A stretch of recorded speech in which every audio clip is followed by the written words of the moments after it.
शाम होने को आई थी। घर और बच्चों के लिए जरूरी सामान खरीद कर मीना तेज कदमों से घर जा रही थी, तभी पीछे से किसी की आवाज आई। Hello hello ma'am. आपकी पन्नी नीचे गिर गई। मीना जैसे ही पीछे मुड़ी, उस शख्स को देखकर हैरान रह गई। उसे ऐसा लगा मानो उस कड़कती ठंड में किसी ने एक बाल्टी ठंडा पानी उसके सर पर डाल दिया हो। पूरे बदन में कंपकपी फैल गई, मुंह सूखने लगे, आंखों के सामने अंधेरा छाने लगा और वो बेहोश हो गई। कुछ देर बाद आंखें खुली तो हड़बड़ा कर उठी, देखा तो अपने बिस्तर पर लेटी हुई है और उसके पास मोहन और उसके दोनों बच्चे बैठे हुए हैं। दीदी, अब तुम्हारी तबीयत कैसी है? तुम्हारा बीपी लो हो गया था। कितनी बार कहा है कि अपने शरीर पर ध्यान दो, लेकिन तुम्हें तो मेरी बात समझ में ही नहीं आती है। डॉक्टर ने कुछ दवाइयाँ लिखी है, मैं लेकर आता हूँ। इतना कहकर मोहन वहाँ से चला गया। मम्मा, आपको क्या हो गया था? कुछ नहीं बच्चे। लेकिन अभी भी वो शख्स उसकी आंखों के सामने घूम रहा था। तभी मोहन दवाई लेकर वापस आया। दीदी, तुम किचन में क्या कर रही हो? डॉक्टर ने तुम्हें आराम करने के लिए कहा है। सब्जी रखो, मैं खाना बना लूंगा। अरे, मुझे कुछ नहीं हुआ है, तो बहुत चिंता करता है। मैं ठीक हूँ, लेकिन थोड़ी सकुचाते हुए मीना ने पूछा, मुझे घर कौन ले आया? मुझे किसी ने फोन किया तुम्हारे मोबाइल से, तो मैं वहां आया और देखा सिमला चाची और रीमा चाची तुम्हें पकड़े हुए ले आ रहे थे। एक कहो कि मैं पास ही बंटी के घर ट्यूशन कर रहा था। पता नहीं किस शख्स ने फोन किया था। मेरे आने से पहले शायद वो चला गया था। अब हर समय मीना की आंखों के सामने उसी शख्स का चेहरा घूम रहा था। दूसरे दिन मीना अपने बैग में लंच बॉक्स रख रही थी, तभी उसकी नजर किशन की तस्वीर पर पड़ी, जो उसने पर्स में रखी थी। किशन की तस्वीर देख अतीत में खो गई। तभी मोहन ने कहा, दीदी, मैं स्कूल के लिए निकल रहा हूँ। मीना सकपका कर उठ गई। हाँ हाँ, ठीक है। दोनों बच्चे उसी स्कूल में पढ़ते थे जिस स्कूल में मोहन टीचर था। मीना भी तैयार होकर दफ्तर के लिए निकल गई। रास्ते भर उस शख्स का इंतजार कर रही थी। फिर सोचा, ये कैसे हो सकता है? शायद मेरा वहम हो। यही सोचते सोचते ऑफिस पहुंच गई। शाम को काम से निकलने में थोड़ी देर हो गई, अंधेरा भी हो गया था। मीना घर के लिए निकल पड़ी, तभी उसे याद आया कि साक्षी ने कलर पेंसिल लाने के लिए कहा था। रास्ते में ही एक स्टेशनरी की दुकान पड़ती है, वहीं से ले लूंगी। यह सोच मीना चलने लगी। दुकान पास ही था, अब वो भी बंद होने ही जा रहा था। तभी मीना ने कहा, भैया, एक कलर पेंसिल का पैकेट और 2 नोटबुक दे दीजिए। और तभी एक शख्स मीना की बात काटते हुए बोल पड़ा, भैया, मुझे 5 नोटबुक मार्कर और 2 ग्रीटिंग कार्ड्स दे दो। इतना कहकर मीना की तरफ मुड़ा। अरे, आप तो वही है।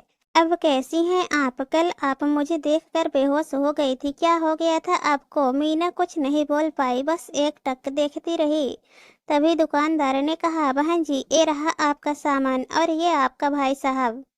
मीना ने पैसे दिए और दुकान से बाहर निकल गई। सुनिए, मेरा नाम सागर है और आपका? नाम सुनकर मीना के कदम रुक गए और कुछ देर सागर के तरफ देख वापस जाने लगी। घर पहुंचकर खाना बनाकर खिलाया और बच्चों को सुलाने के बाद गहरी सोच में डूब गई। क्या ऐसा हो सकता है? बिल्कुल किशन की छवि, वैसे ही मुस्कान, वही चुलबुलापन, वही बोलने का ढंग। क्या ओ मेरे लिए वापस आया है? इतना सोचते ही चेहरे पर एक मुस्कान फैलते ही सिमट गई। लेकिन उसने तो मुझे पहचाना ही नहीं। आंखों से आंसू की बरसात होने लगी। दिल में बिछोह का असहनीय दर्द उठा। मीना का रोम रोम रो रहा था। दिल से यही आवाज आ रही थी, क्यों चले गए मुझे इस मझधार में अकेला छोड़कर? रोते रोते न जाने कब उसकी आंख लग गई।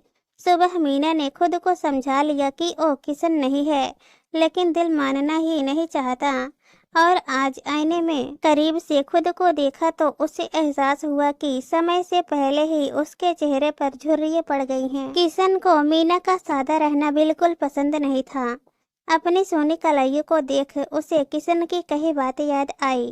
किशन हमेशा कहता था कि तुम हाथों में भर कर चूड़ियाँ पहनो, मुझे बहुत पसंद है। और ओ मेरे लिए रंग बिरंगी चूड़ियाँ ले आता और खुद अपने हाथों से पहनाता था। मम्मा, मुझे खाना दे दो ना, साक्षी ने मीना से कहा तो उसकी तंद्रा टूटी। हाँ बेटा, देती हूँ। मीना की अभी उम्र ही क्या थी, इस छोटी उम्र में पति का साथ छूट गया। शादी को 5 साल ही हुए थे कि एक रोड एक्सीडेंट में किशन की मृत्यु हो गई। ससुराल वालों ने मनहूस कहकर घर से निकाल दिया और अब अपने मायके में ही रह रही थी। दामाद के गुजरने के सदमे में माँ भी चल बसी। अब बस इकलौता भाई का ही सहारा था। मोहन ने कुछ लोगों की मदद से मीना की नौकरी लगवा दी थी। जब से उसने किशन को देखा था तब से मीना की जिंदगी में उथल पुथल मच गई। दिन रात वही नजर के सामने रहता, खोई खोई सी रहने लगी थी। उसकी तरफ खींचती जा रही थी। रास्ते में उसके आने का इंतजार करना, उसकी एक झलक पाने की कोशिश में लगी रहती। आज फिर ऑफिस से लौटते वक्त वो लड़का मिला। सुनिए, उसने मीना को पुकारा। आज मीना रुक गई। एक लिफाफा थमाते हुए उसने हैप्पी न्यू ईयर कहा। उत्तर में मीना ने सेम टू यू कहा। फिर दोनों की बात शुरू हो गई। मीना इतनी सुंदर थी कि किसी का भी दिल उस पे आ जाए। आपने अपना नाम नहीं बताया। मीना, मेरा नाम मीना है। मैं आपको मीनाक्षी कहूँ तो बुरा तो नहीं मानेंगी ना? मीना ने सर हिलाकर स्वीकृति दे दी। आप बहुत खूबसूरत हैं, सागर ने कहा। मीना शर्माते हुए मुस्कुराई। मैं यहाँ इंजीनियरिंग कॉलेज में फर्स्ट ईयर का स्टूडेंट हूँ। मीना बहुत खुश थी, जैसे किशन उसे वापस मिल गया हो। एक कप चाय हो जाए हमारी दोस्ती के नाम। मीना ने हामी भर दी। तभी वहां से मोहन गुजरा। वो भी किशन को देखकर अभिचिंतित रह गया और दीदी के स्वभाव में आए हुए बदलाव का कारण समझ गया। मोहन घर पहुंच गया और मीना का इंतजार करने लगा। करीब 1 घंटे बाद मीना आई। आज बड़ी देर कर दी आपने, मोहन ने कहा। ओ, ऑफिस में काम अधिक था इसलिए देर हो गई। दूसरे दिन सुबह उठकर देखा तो मीना जल्दी जल्दी नाश्ता तैयार कर रही थी। मैंने नाश्ता तैयार कर दिया है, तुम बच्चों को उठा दो, मैं नहाकर आ जाती हूँ, नहीं तो स्कूल के लिए लेट हो जाएंगे। मोहन से बोली, दीदी आज तो इतवार है और आज हमें मंदिर जाना है, क्या तुम ये भी भूल गई? मीना सकपका गई। अरे आज रविवार है, मैं तो भूल ही गई थी, लेकिन मंदिर क्यों जाना है?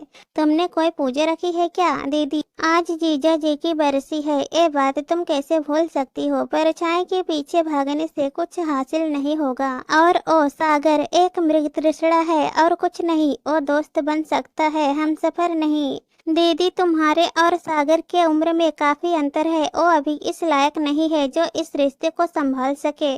तुम्हारे तरफ से उसका खिंचाव सिर्फ आकर्षण है और कुछ नहीं।